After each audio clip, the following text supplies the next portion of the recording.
What's going on, everybody? Welcome to the Farzy Show. My name is Mark Farza. The show is presented by Steven Singer of Steven Singer Jewelers. Phillies thrive at the All-Star game. Nick Castellanos getting himself a base hit, getting himself a walk, scoring himself a game-tying run. Craig Kimbrel coming in and getting the save.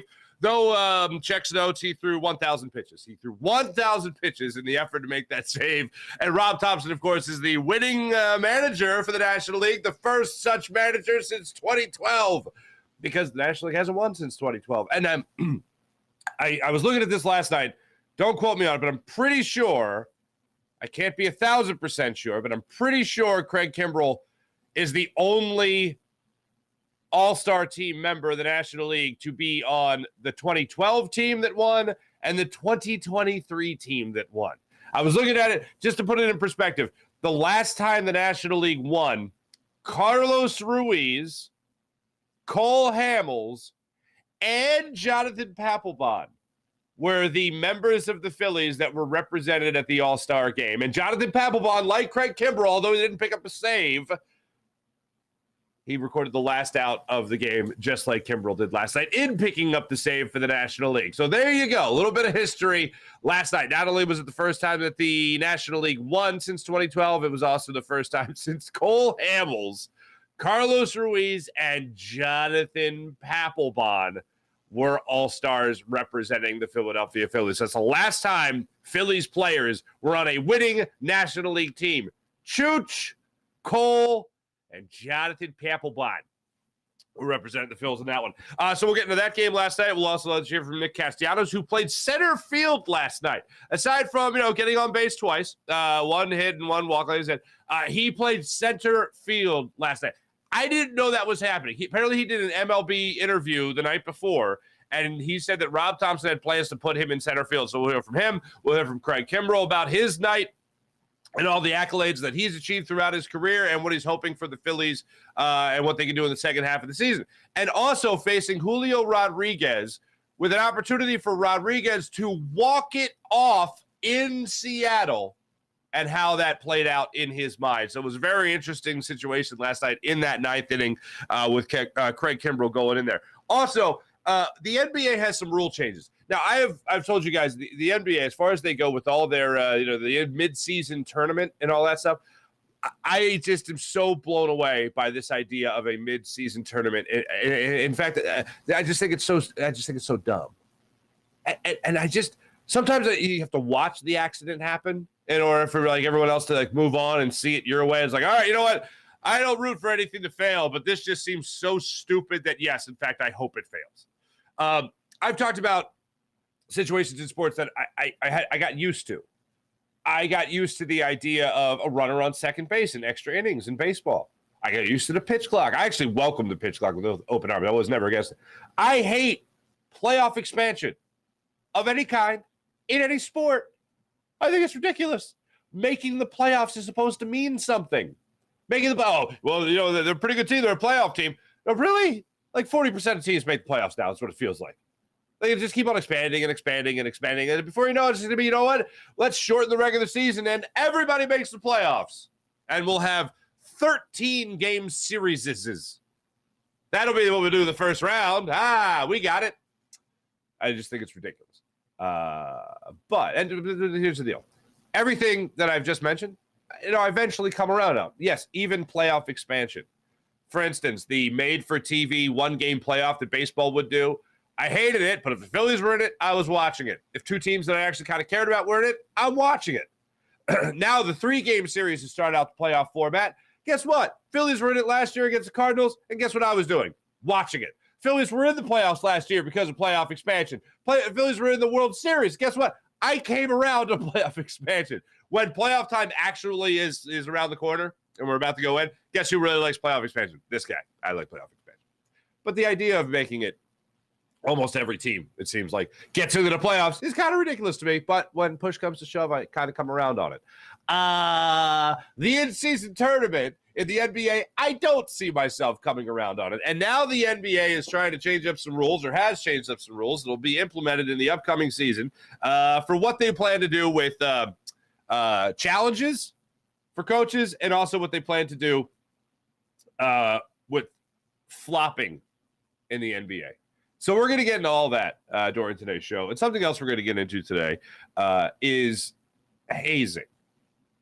I don't know if you guys are familiar with this story in Northwestern, but it basically went exactly as you think when I say the word hazing. There's nudity. It wasn't good. Okay, I don't want to paint the full picture for you, but I think you get it. I hate. What really pisses me off, and the head coach has been fired, Pat Fitzgerald. And what really pisses me off is, like, I hate the headline hazing. I wish they would call it what it really is, which is assault. Now, sexual assault, especially. I hate the idea that we call it hazing. Now, I understand it's assault with the intent to belittle and to initiate. And I don't know if Webster's dictionary quite defines hazing in that way, but that's how I think of it. I think that's how most people think of it. I really wish we would stop with the calling it hazing, because to me, that's not hazing. I know that's what it's called. But the Eagles do, at training camp, the rookies have to get the Rita's water ice, right? They have to do little things like that. Other league, the Cowboys for a long time, the rookies have to carry the shoulder pads. Like, that's hazing. That's a little like, hey, tip of the cap to, hey, fella, you're the new guy here. We've all been here and paid our dues. Welcome to the club. That is hazing. Now, that might sound lame to some people, but to me, that's just a simple, hey, you're the new guy. You spring for coffee in the workplace. You get the new, I don't know, if you place a business, you get the coffee machine. You buy the round of coffee. You do that simple stuff. Like, that's hazing. That's not assault.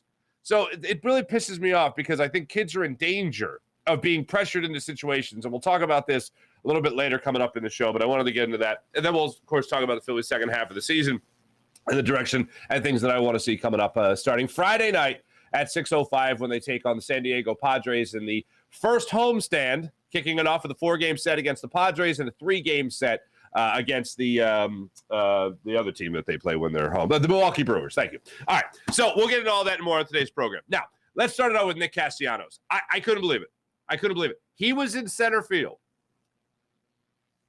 This makes me think that there's a possibility he could be in center field at some point as the season goes on. But Rob Thomson last night put his right fielder in center field. Now, unbeknownst to me, Nick Castellanos did an interview with MLB.com the night before, and he had said that Rob Thomson did have plans, in fact, and of course, and it was out there a little bit about a little change of position for the Phillies right fielder. Can we see maybe tomorrow a little change of position? Potentially. Rob Thomson said that I'm going to be playing center tomorrow, so I'm really excited about that. A prime position? No doubt. First time. So the last time I played a prime position, I was in high school with a metal bat. Ooh. So it's been a minute, and lo and behold, Nick Castellanos, not a starter yesterday. He gets trotted out there, I believe, the 5th inning to go play center field for the National League team. I know he fielded a base hit up the middle, but that was about it for Nick Castellanos as a center fielder. Look, I don't see a scenario where Nick Castellanos is playing center field for the Phillies at any point in the upcoming year. Maybe there's something there, but I would highly doubt it, considering you have Christian Pache, you have Brandon Marsh, and those two guys are pretty much solidified as your center fielders on this team. And even in the opportunity that Kyle Schwarber goes in as your designated hitter, I mean, that would open up a position more so in left field than anything, not center field. And it would even open up more of an opportunity to see if Christian Pache would be playing against right-handed pitchers as opposed to just left-handed pitchers. I don't know. Maybe it was just the fact that you had other talent on the National League All-Star team that you wanted to work out and have in more normal positions. I don't know. But for whatever reason, Rob Thomson decided that Nick Castellanos needed to go out there and play center field. And there he was playing center field. First at bat, he strikes out. Second at bat, he goes up there and he drives a single into left center field. And then his third at bat, he works a walk on a 9-pitch at bat or plate appearance. It was the longest at bat plate appearance of the night. And with that walk, he gets on base and he ends up being part of the game-winning home run by Elias Diaz, who put it in the left field, over the left field wall. And Nick Castellanos is on second, scores the tying run to knock things up at 2-2. And then Diaz, of course, comes in to score the third run of the ball game for the National League in a 3-2 win. So that was Nick Castellanos' night. The fact that he had a 9-pitch at bat, I don't know how many 9-pitch at bats Nick Castellanos has had with the Phillies this year, but I would go ahead and venture it's few and far between. Then Craig Kimbrel comes into the ball game in the 9th inning. Rob Thomson does choose to have his closer close it out in the bottom of the 9th inning. I joked earlier it was like 100 pitches, 1,000 pitches. He threw 30 pitches last night in his 1 inning of work, and I thought, especially after the second walk that he issued, and that was to Rodriguez, I thought that Rob Thomson was going to come and get him. I thought he was going to work up something else because you don't want your closer who's supposed to be enjoying an off day, an off week, a last-minute add to the All-Star game. You don't want him throwing 30-plus pitches in an All-Star game, all right? Now, just for the people that might have forgotten this, the All-Star game no longer affects home field advantage of the World Series, which talking about things in sports that were dumb, they had to figure it out for themselves and then correct. So he has Kimbrel go out there. He gets Franco to fly out to right field.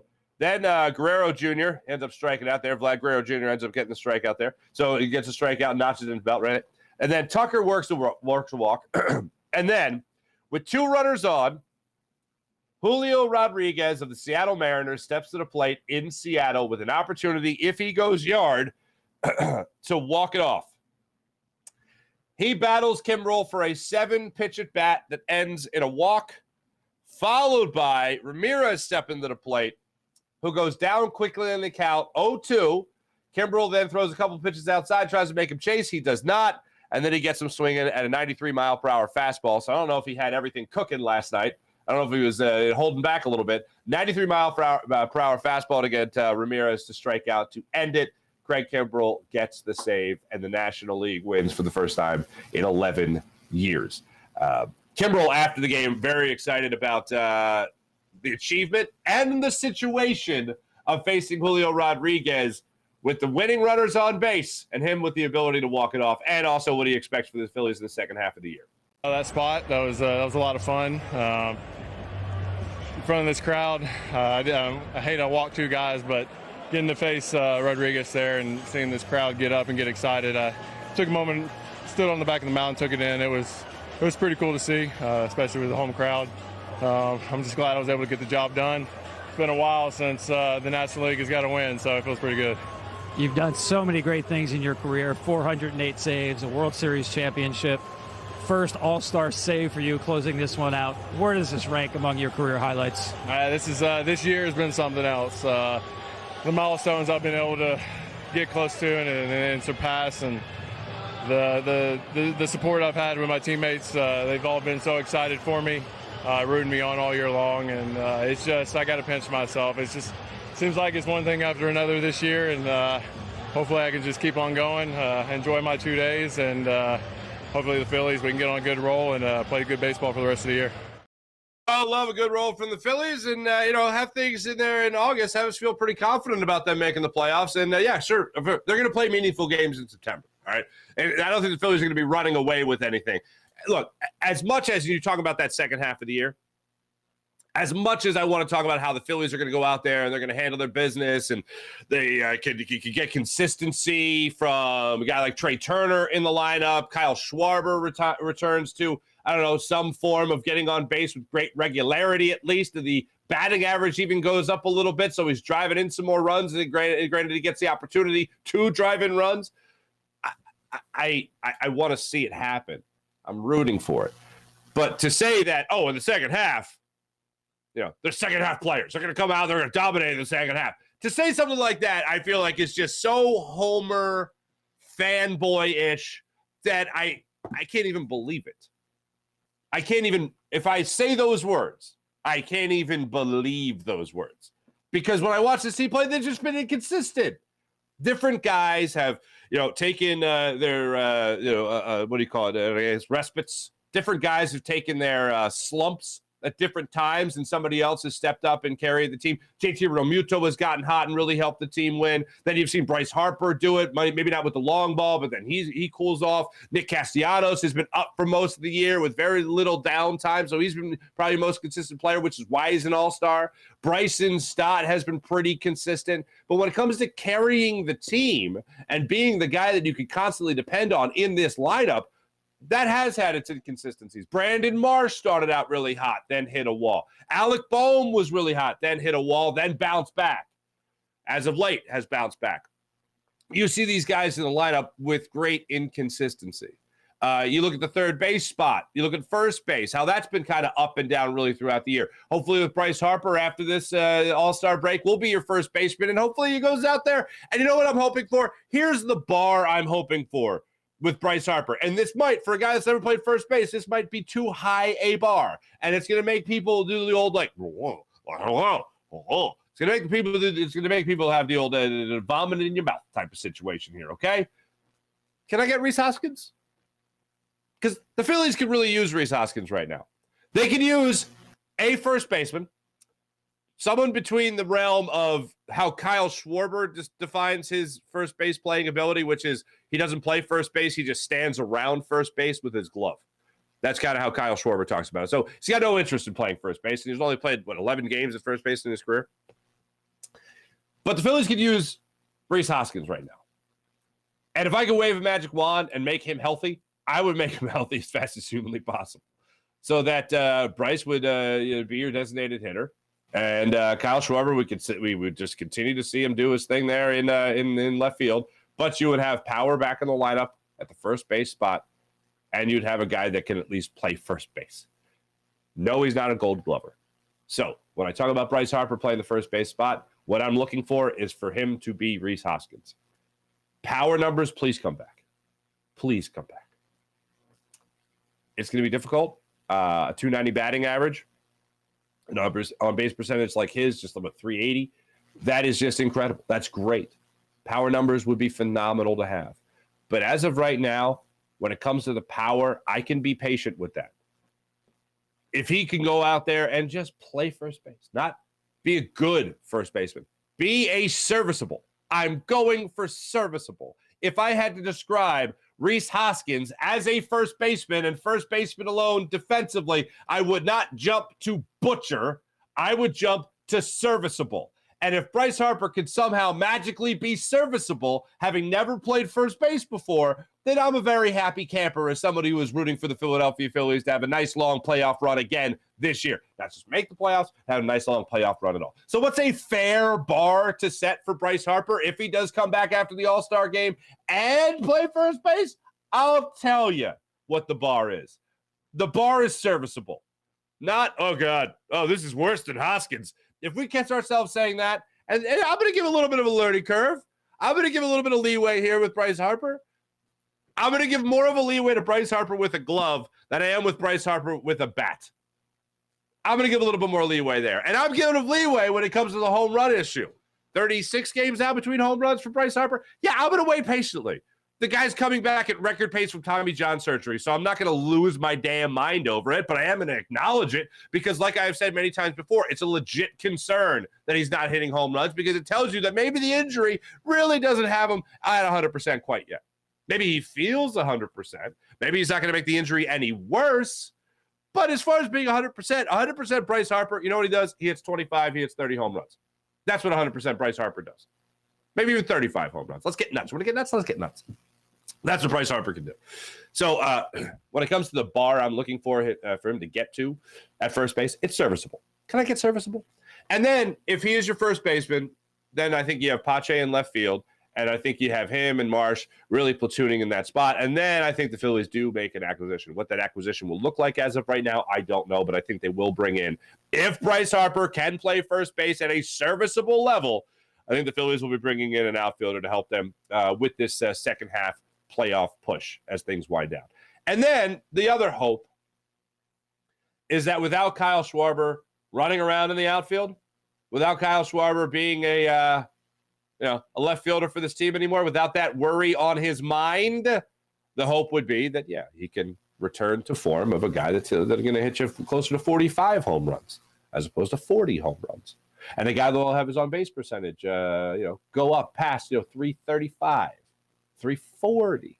Maybe you can get that. It's so weird saying this. But, yeah, maybe you can get that batting average above 190.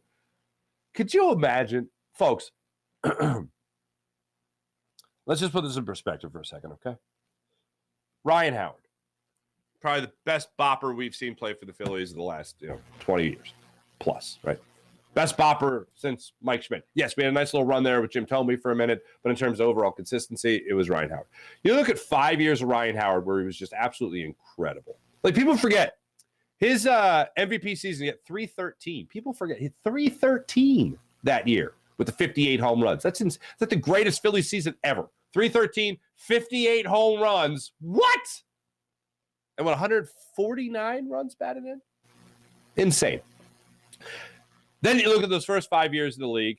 Incredible. The 22 home runs he hit during his Rookie of the Year campaign was insane. He only played 88 games that season. Anyway, the first 5 years of Ryan Howard's career was insane. And then there was the middle 2 years where he hit like 270, and he still hit 30 home runs.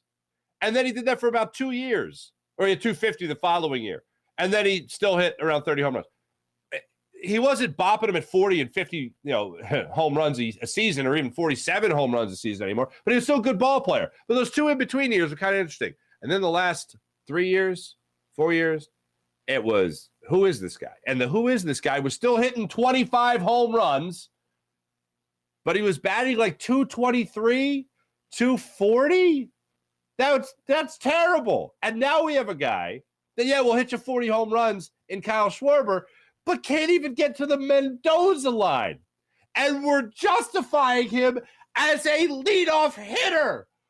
What? That would make Ryan Howard Ricky Henderson if he was leading off and batting the way he was in his final 5 years as a member of the Philadelphia Phillies. Just to put that in perspective for a second. I saw some people, I think it was our friend Babs in the chat on Jacob Media, that shouted out the Dave Kingman references. Again, that's not far off. Like, that's insane. And I've told you guys, I went into it yesterday. I'll spare you again today, but I would love to see Rob Thomson come out with a second half lineup of Stott back at the top of the order, Trey Turner up there as well, staying in that spot, figuring out his on-base percentage, then having Bryce Harper up there, then Nick Castellanos up there, then Kyle Schwarber as your 5-hole hitter. I think that should be your 1 through 5 coming out of the All-Star break. That's what I'm hoping for. That's what I would do if Rob Thomson, in his nice button-down shirt that he wore for the pre-All-Star game festivities, he said to me, Mark, what do you think about this thing here? I'd be like, well, let me tell you there, Topper. Here's what you want to do. And I don't want to tell you too much. You are a National League champion, and you are a National League All-Star winner, first manager to win it in 11 years. I don't want to tell you too much, but since you're asking me, what I'm telling you is please stop having Kyle Schwarber as your leadoff hitter. That's what I'd want to happen. That's what I'm rooting for. What I'm betting on is that Friday night, the Phillies have Kyle Schwarber at the top of the order. Again, much to my dismay. That's what I'm betting on actually happens. One more thing is that Christopher Sanchez is still listed as the starter. Why? How much rest do you need if you're Zach Wheeler or you're Aaron Nola? I mean, obviously, guys like Ranger Suarez are going to get rest. Guys like Taijuan Walker are going to get rest. Christopher Sanchez is going to get rest. He'll be fine. But I thought you would want to set the rotation for the second half of your season and start off with the best possible foot. Maybe you don't have confidence in Zach Wheeler and Aaron Nola. Maybe this is just a way for them to really reset their season, because they'll have over 7 days rest in between starts here. So that's going to be an interesting scenario. A couple of things I want to see change is Kyle Schwarber at the top of the order, and I don't want to see Christopher Sanchez start out the unofficial second half of the season, the post-All-Star break portion of the season.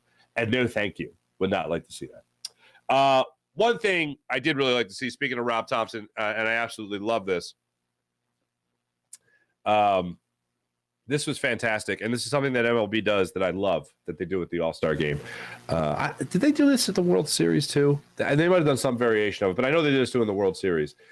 John Clark credit for him to him of NBC Sports Philadelphia for putting this out. Phillies manager Rob Thomson holding up a sign of Corey Phelan,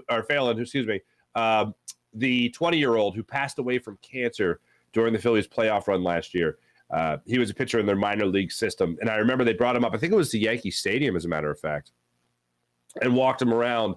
And during the stand up to cancer, where everyone writes a name on the sign that says, I stand up for, or I stand up for, he wrote Corey's name on his card. That was pretty amazing of Rob Thomson. Straight class, man. I applaud him for this move. And it is very moving in general when you look into the stands, or even the players. They'll have, mom on there. They'll have one person I saw, I'd never seen this before. They put patients. So I assume that person's a doctor or a nurse, the woman that was holding up the sign, and she was just thinking about her patients. That's a beautiful thing. It's a really nice thing that Major League Baseball does. To obviously raise awareness and let people know that you're thinking of them, because it certainly matters in times like that to let people know that you're sending your positive vibes, your positive thoughts, and your prayers in their direction. It definitely helps the family, and it certainly helps the person's spirits, no doubt about that. MLB All-Star Game was very entertaining. I didn't see them do this last year. Perhaps I completely missed it. But last night during the All-Star Game, and I'm trying to remember who it was. I think it was their starter. Last night during the All-Star Game, was it Keller that was out there? No, it wasn't Mitch Keller. Who was it that was mic'd up? Wasn't Garrett Cole? Wasn't Nate? Was it Nate Eovaldi? Yeah, it was Nate Eovaldi. While he is pitching, he is doing an interview. While he is, I joked about that 2 weeks ago on this show. We were talking about guys being mic'd up during interviews and all that stuff. I'm like, when are we going to mic up the pitcher? When are we going to mic up the catcher? I'm like, they won't do that. I forgot they did it last year. If they did, somebody told me they did. I don't remember it. They mic'd up Nate Eovaldi while he was actually pitching, and he was like, "All right, I think I'm going to be aggressive with this one here. I'm going to challenge him with the heat." And I'm like, I feel like I'm wiretapping. Like, I feel like I'm in the van out back. All right, hey, what's Tony Soprano saying? All right, how many are they going to buy? Wait. No, he's talking about Meadows' tuition. All right, forget about it. All right, we can't listen to this. Turn it off. What? I was like uncomfortable. I was freaking out. I thought I was like on a bad batch of gummies or something. I felt so weird that they were interviewing the pitcher while he was pitching. And then if you remember when Nick Castellanos was at the plate, who wasn't catching at that time? He took a foul ball off the cup. And he was mic'd up at the time. And was it Rushman? Or was it Heim? Might have been Heim. He was mic'd up at the time. And Nick Castellanos comes up to the plate, and he fouls a ball into the dirt, which hits off his cup. And you hear the two talking about him adjusting his cup. And I was like, hold on a second. Is Nick Castellanos mic'd up, or is the catcher mic'd up here? Because that was the other thing I joked about, having the batter mic'd up during an at-bat. That's insane. Bonkers to me. But yet again, Major League Baseball did it. And you know what? I was really intrigued. I couldn't turn away from it. I had to listen to every syllable when the pitcher was mic'd up, that is. So that was interesting. All right, Phillies are back at it tomorrow night. Or what's today? It's Wednesday. Phillies are back at it Friday night, 6:05. So I'll check it out there. Ooh, PJ, loving the players mic'd up. I love players mic'd up too. The pitcher was just weird to me. Like, you pitched. Could you imagine having a conversation? Can you imagine me talking to you in your ear? Hey, Jim, what do you think about that? What do you think about the chat check? Oh, you're going to go with the curveball here. Good idea. Like, I couldn't imagine that. And my Family Guy idiot brain all over the place, I would forget what I was doing. I would get into, you know what I'd get in? I would start telling a story. I'm like, all right, hold on, it's like a timeout. So anyway, I remember this time in the minor leagues, right? We couldn't win. And then all of a sudden, my manager just got us all drunk. And then we just went out and we started winning. Oh, wait, there's a pitch clock? All right, sorry. Like, that's where I would go with it. Anyway, Philly 6:05 start time Friday night when they start their series with the San Diego Padres. So we'll get to that. Also, just one last thing, some great defense last night, just generally speaking. Incredible defense last night. Was it Austin Riley? 2 really good plays last night at third for the National League. 2 really good plays last night. Just want to acknowledge that for some stupid reason. Anyway, let's move on here. I need to know where you guys are at on this, because some people, I think, are like me, and then other people are like, well, you can't open that door, because if you open that door, you open Pandora's box, that whole thing.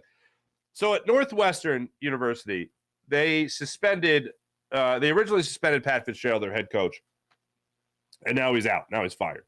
And it was over hazing allegations. There was an investigation, and as you would assume, things in sexual nature, nudity and all that stuff, with the intent to embarrass the underclassmen and make them feel like they have to pass this test in order to be part of the football old boys club, right? There's been countless, and kids have died during hazing rituals and initiation rituals and all that stuff. I am all for, I guess it would be old school hazing now when it comes to carrying the shoulder pads, getting the water ice at training camp for the other Eagles players, serving it, going around in the locker room, making sure everyone got their read. Like, that's all in good fun. And I know that the way this evolves is that every generation tries to outdo the previous generation. I know that every generation, oh yeah, that would that. So my dad did this, so we're gonna do that. The senior class that I had, oh man, what they made me do, I'm gonna make this freshman class. Oh my goodness gracious, it's so stupid. I think Andy Reid was on the right path. He had no hazing of any kind, while other teams were duct taping rookies to goalposts and dousing them with God knows what. Andy Reid was like, yeah, we're not doing it. And I get why not, but I think there's a fun little thing, a humbling thing about being the man on campus and then coming to a place like the NovaCare complex and kind of just being put in your place a little bit. Not in a horrendous way that is illegal and assault, by the way, but it is hey, go get the readers. Hey, go carry the shoulder pads. Oh, go bring the car around. You know, something like that. I think there's a place for that in a lot of areas, not just football, not just sports. In the workplace, there's a lot of that stuff. I referenced earlier, somebody picks up the coffee, somebody does stuff like that. And I'm not just talking about interns, but I'm talking about somebody maybe on their first day at the job. I remember one job I was supposed to get, actually, right out of college. I won't go into the details there, but the job was the first day you had to go around and ask 5 bigwigs their coffee order, and you weren't allowed to write anything down, and you had to go to 5 different coffee places, so essentially 5 different Starbucks, and you had to go around to those different places and get their order at 5 different places and save the receipt so you could prove that you were at the different locations. That was before whether the Grubhub and the Uber Eats and all that stuff, before everybody delivered, right? But that was the thing, and that was a stressful time, because obviously you want to make a good impression. You want to not be an idiot. It'd be a pretty difficult thing. Fortunately, I didn't have to do it because let's just say the show went under. Anyway, but yeah, that was the deal. So for me, that's hazing. Everything else is assault. So maybe not do that. And then what's also interesting is that the kids that do it, they actually feel pressure to do it because they were forced to do it. And they feel pressure that they got to make it worse than what they had to go through. So, like, I think that you're going to ruin what's supposed to be, what has been ruined, I should say, is a good thing by people that don't know where the line is. And it's not like, oh, that's a very thin line before hazing and assault. No, hazing is this innocent little ha-ha thing. Assault is humiliating someone. That is terrible. And now a guy's going to lose his job. This guy was with the program for 25 years. He was a player at Northwestern. He was the coach there for 20 years. And now it's all gone because kids. And he said he didn't know about it and all that stuff. Every football coach has to understand what's going on in this program. And I assume he would talk to some kids in the program that would tell him something. And if he got wind of any of it, you got to put a stop to it. So for the protection of the kids, I hate to say it, because it takes away from the people that actually don't abuse it and don't abuse others, people that actually understand that there's not a thin line between the two. There's a bold line followed by a ditch, followed by a trench, followed by a field of mines, landmines, filled by barbed wire, and then assault. How you get from carrying shoulder pads to assault is beyond me, but that's the way they do it. That's the way they do it. Yeah, it's just got to go. It's just got to go. Maybe at worst, the coach says, all right, rookies, freshmen, underclassmen, carry the seniors' shoulder pads off. Rookies, find a veteran, carry their shoulder pads, whatever it might be. But even that, Andy Reid, I think, had it right when he was here in Philadelphia. There was none of that BS. College level, I guess, I don't know. You think everything is in the name of fun, and now it costs the guy his job. The guy might have known about it, might not have known about it. Who knows at this point? The bottom line is he's out of a gig, a really well-paying gig too, because he just signed a rather lucrative deal with it as well. So that's where we're at in the hazing world. One thing I do want to get in here about the NBA. Let me know, because I think like I've just stated, there's a pretty fine line. Or there's no fine line between the two. There's a pretty thick, bold line there. Let me know your stance on the hazing versus initiation rituals. One last thing I do want to get into is the NBA. They got a couple of rule changes coming out here, and they involve flopping, and they involve the coaches getting a second challenge. To me, the second challenge thing it feels like everyone has 10 challenges, because at the end of the game, everything's under review, especially the playoffs. Every ball that goes out of bounds, like, oh, I didn't glance off his foot. Let's check it. So all that is coming through.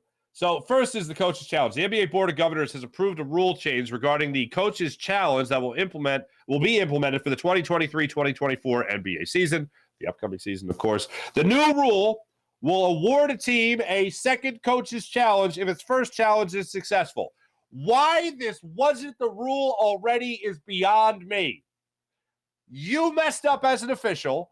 I called you on it. I was right. And now that's it? I don't get to keep... I've lost my challenge because you don't know what you're doing? Okay. Thanks. Also, along with this, for game flow reasons, the team will not retain the timeout used to initiate its second challenge, regardless of whether it's successful or not. All right, fine. You find a little bit of a bargain. I think it's stupid, but, como si, como sa. The timeout-related rules governing a team's use of its first challenge will be unchanged. So that stays the same. All right, then the flopping penalty. All right. I know the first joke people like to make is, what is this, European soccer? You know what's funny? If you really think about it for a second, European soccer I kind of get. It's a massive field. The referees try to keep up with everybody. You really got to sell it to let them know that you were really hit. So even if you weren't like really super hit and you're not like injured, yes, don't get me wrong. This isn't me saying I like it. This is me saying I kind of understand it. You got to sell that you were hit.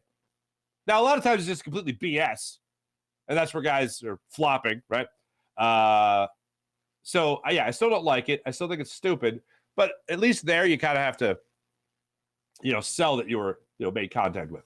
I don't know if you've noticed, but the NBA court is a little bit smaller than a soccer pitch, okay? And you have more referees. So I really hate it at the NBA level. So the NBA Board of Governors has approved an in-game flopping penalty that will be implemented for the upcoming season. If a flopping penalty is assessed by game officials, the opposing team will be awarded one free throw attempt. So it's like an instant technical foul. A player who commits a flop will be charged with a non-unsportsmanlike technical foul. There you go. A player will not be ejected from the game based on flopping violations. So keep on flopping. Officials will not be required to stop live play to call a flopping violation. They can wait until the next neutral opportunity to stop play. So what the hell, man? So a guy flops, you run down the other court, the team hits a 3, player calls, or somebody calls timeout, or there's another foul, or a ball goes out of bounds, stoppage of play. I don't need to go too much into detail, sorry. And then, oh, by the way, Joel Embiid flopped. We're going to shoot a free throw here. Huh? One of the things I'm going to have to see. But the NBA has used some of these in the G League. They use some of them in other leagues. So we'll see how this all works out. But yeah, everybody hates flopping. It is the most chicken you-know-what thing you could do as a defender. Next to purposely putting your feet under a guy where he's trying to come down. You got to give him room to land. That's how ACLs get blown out. That's how Achilles get ruptured and ankles get turned violently. But the flopping thing, the NBA is doing what it can to attempt to change the tides. So we'll see. We'll see if it actually has any effect on the game. The timeout thing, as far as the challenges go, yeah, you're damn right I'm keeping my challenge. As far as the timeouts go along with that, all right, fine. But the flopping thing, I got to see it. I got to see how it helps. Like, the one thing I didn't see was, can it be reviewed in that instance where before you assess the violation? Like, when the referee sees the flop, but he's not sure about it, can he go back and look? Or does he have to go, oh, that's a flop, put that store that in the memory bank, let this play unfold, stoppage of play, he flopped, caught him for a flop. Now the other team gets a free throw. We'll see. Let me tell you about Steven Singer of Steven Singer Jewelers, the other corner of 8th and Walnut, right there on Jewelers Row. For over 40 years, Steven's been in the love business in Philadelphia, helping people get engaged and fall in love. So check out the other corner of 8th and Walnut. Steven Singer Jewelers, one place, one price. Now, what's the perfect price, ladies and gentlemen? The perfect price is what other jewelers are not doing. Other jewelers are marking things way up just to mark it down a couple of bucks in front of you, just to make you, oh, you're a hell of a negotiator. I like your smile. Guess what? You're getting $100 off this. No.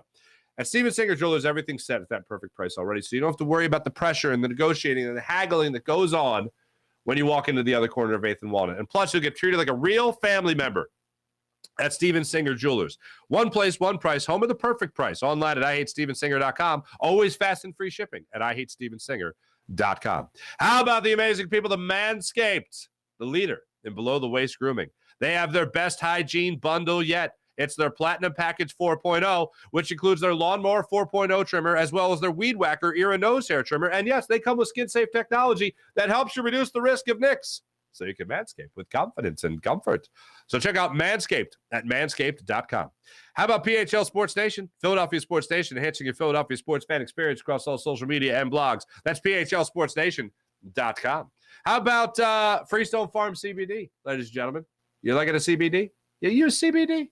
How about you try CBD at Freestone Farm CBD, FreestoneFarmCBD.com. You'll love their tropical tasting Bayox that clocks into the chart topping 24.1%, and Super CBD, which is half into Kush, and 21%. Genetics of these guys are off the charts. So try Freestone Farm CBD at FreestoneFarmCBD.com. Let's check it out, ladies and gentlemen, with the chat check. Let's start over on the Farzy Show YouTube channel. See how you guys are doing on this fine Wednesday morning. Sean Gillespie, good morning. Good morning. It seems everyone makes the playoffs for the NBA. It's ridiculous. I mean, it's like every sport now. Everybody makes the playoffs. They're a playoff team. That doesn't mean anything. That means they're in the top 40%. Congratulations on not being middle of the road. The NBA teams that make the playoffs at under 500 have driven me crazy over the years. So there you go. What was it? The NFC South? Some years ago with Cam Newton with the Panthers, they were like 6-9-1. Nice. And they made the playoffs. God, that's pitiful. But that was a division winner, if I'm not mistaken. So, like, yeah, if everybody sucks, then these are the rules. These are the rules. Sean Kilrain, what's going on? Affiliated Poppy, what's up? Pache upside looking pretty decent. Excited for the kid. I am too. I'm really excited to see him grow. He was a highly touted prospect. A lot of people loved him as a prospect. Had an opportunity, not much of an opportunity, but was out there in Atlanta, went over to Oakland. That's where the Phillies acquired him from. And now he's, 320 plus batting average for the Phillies. Won you a game with a 2-run home run at the top of the 9th inning in that game against the Marlins. Not for him. You're getting swept, baby. You're getting swept. So, yeah. Center field, you could tell he's a lot more comfortable than anywhere else. Left field, when they had him in left field in Oakland, he looked shaky to me, man. He just judging fly balls from that spot. I guess he just wasn't used to. But center field, smooth as anything. Sean Kilrain, good to see an underrated player like Diaz steal the show. Seal the deal. You know that? Yeah, Sean, I absolutely agree with that. It's always nice to see something like that. Fuji, what's up, Fuji? Happy hump day to you. Nice to see you. Sean Kilrain. You remember this Cal Ripken Jr. was kind of pissed at Rodriguez for the move to shortstop in 2001? I do. So a lot of you know that I got a soft spot in my heart for the Orioles because my mom's from down there. And Cal Ripken Jr., if I ever get John LeClair on the show, I will probably be like the Chris Farley show. If you guys are familiar with that old SNL sketch, the basic premise is like he'd have somebody like Paul McCartney on, and he'd be like all nervous. He'd be like, do you remember when you were with the Beatles? And like that would be the question. And Paul McCartney would be like, oh, yes, Chris, I know. Sorry, that's a terrible impression. But you know what I'm saying? If I ever got John LeClair on the show or Cal Ripken Jr., and I know those are two very random athletes, if I ever got those guys on the show, I would probably be the Chris Farley show. Do you remember when you played in all those consecutive games? Did you get tired? That's probably how I would operate that. John LeClair. When guys would take their hockey sticks and try to break it on your lower back as you occupied the area in front of the goalie, did it hurt? That's probably what I'd probably just go full moron. I'm always like half moron. I'd probably be full moron in that regard. But yeah, Cal Ripken. Yeah, I do remember that. Sorry, Sean. I saw the name Cal Ripken and I immediately became like 10 years old again. Yeah, Cal Ripken Jr. was kind of pissed. He didn't want to go play shortstop, but Joe Torre and Alex Rodriguez were all in on it to make Cal move from third. He started his career as a third baseman. Then Earl Weaver moved him to shortstop. And then at the end of his career, he moved back to third base. And then at the All-Star game in 2001, was that in San Diego? Was that in Seattle? Where the hell was that? They decided to move Ripken back. Alex Rodriguez went and played third and literally physically pushed Cal Ripken to shortstop. So yeah. Sean Kilrain, Angels Shohei Ohtani landing $1 billion contract was discussed in the Mets on the Mets plane. Ugh. Yeah, I don't want to see Ohtani play for any team in the NL East. That would gross me out. I wouldn't put it past Steve Cohen. The thing is, look, you're going to go where you're going to get that money. But I know Seattle, it was pretty cool last night. Seattle was chanting, come to Seattle, which sounds like a hard chant to say, come to Seattle. Yeah, whatever.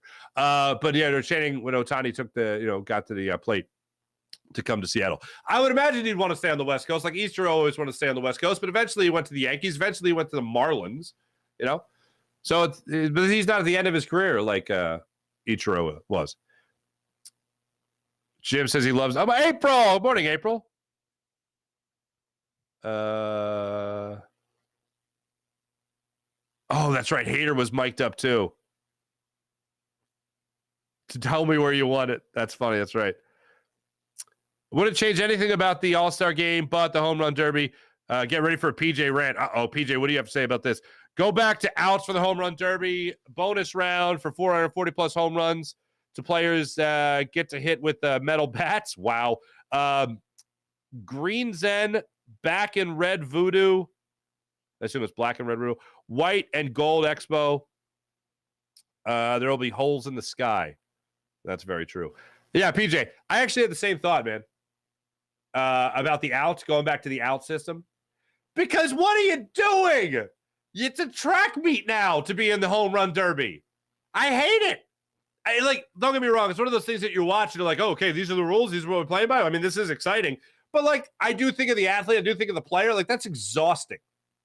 And, yes, I'm terrified about Bobby Abreu and second half slumps, after the All-Star. Oh, swing got messed up. Even though they didn't play at the same format, but whatever. PJ, love the players mic'd up too, as do I. The pitcher thing is just really weird to me. I like having the extra time to get into their rhythm. I feel like the outs cut it off. Okay. But yes, metal bats would be amazing. You have to, instead of one screen in front of the pitcher, you're going to have to 5 screens in front of the pitcher. They go metal bats. Josh Hamilton Derby. That was pretty awesome. The Josh Hamilton home run derby at Yankee Stadium. ESPN, I mentioned earlier the Ken Griffey Jr. yesterday I mentioned Ken Griffey Jr. hitting the warehouse in Baltimore. That was the 6th best moment from the All-Star game. SportsCenter did their top 10 of all-time derby moments. The number 1 was Josh Hamilton's home run performance at Yankee Stadium.